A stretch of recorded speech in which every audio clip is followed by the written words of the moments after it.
Bonjour, hier nous avons appris l'arrestation d'une gamine qui ces derniers jours donne des insomnies à la morale et aux mœurs. Elle brille par la publicité sur son intimité et ses choses compliquées avec les gens.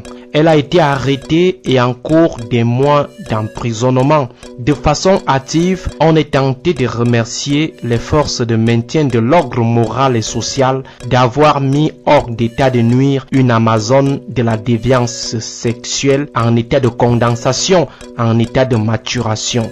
Quelqu'un ne saurait disposer publiquement de son corps avec autant de liberté et d'enthousiasme, surtout une gamine. Du coup, on est tenté de se laisser emporter par une certaine jubilation. Seulement, à regarder de près, on a quelques questions à se poser. D'abord, est-ce vraiment la meilleure solution pour neutraliser l'anarchie libidinale doublée d'un appétit fou de notoriété et du luxe de cette petite fille aux pratiques et à la moralité d'adulte? La prison peut-elle résoudre les problèmes de comportement sexuel incontrôlé d'une adolescente? En fait, nous interrogeons là, du point de vue social, les vertus thérapeutiques de la prison pour une patiente qui présente les symptômes de folie pornographique et de prostitution pouvant contaminer les jeunes de son âge et de sa classe sociale. Les conditions carcérales ne pourraient-elles pas aggraver son moral d'enragé social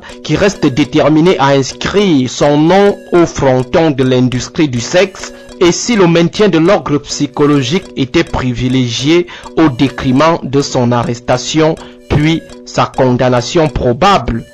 Autre question, pourquoi ce maintien de l'ordre moral à deux vitesses au regard de certaines récentes jurisprudences? On a par exemple le cas de ce jeune homme qui ne cesse de vanter ses tendances et pratiques sexuelles de sexe identique, faisant explicitement l'apologie de son ordre sexuel, des pratiques encore pénalisées au Cameroun en attendant le triomphe officiel probable de l'ordre de ce jeune homme, des pratiques considérées comme contre nature par les traditions religieuses et ancestrales. Mais ce jeune homme n'hésite pas à narguer la société hétérosexuelle et le maintien de l'ordre moral.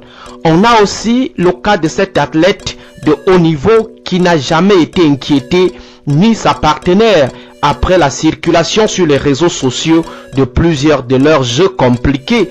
Le policier et le juge des litiges liés aux mœurs sexuelles sont restés jusqu'ici très muets. Ils ont totalement perdu leurs moyens au point de rassurer l'athlète qu'elle peut obtenir avec aisance une quelconque réhabilitation sociale après un acte de contrition incomplet. Incomplet parce que dans cet acte, elle ne dit pas à la nation l'objet de la faute que la morale nationale doit absoudre. La troisième question est celle des référents avoués de la démarche de cette petite fille qui ne tient pas encore le terminus de sa croissance sociale. Dans l'une de ses sorties, il y a de cela quelques semaines, elle avoue ruminer une envie débordante d'étalonner la renommée de ses grandes sœurs et mamans de la filière influence à l'africaine. Une filière très floue qui a été promue par l'État du Cameroun, voire toute la société camerounaise qui a fait des influenceuses et des influenceurs des repères sociaux. Cette filière est d'ailleurs très arrosée par les gros bras de la baronnie du 6 novembre.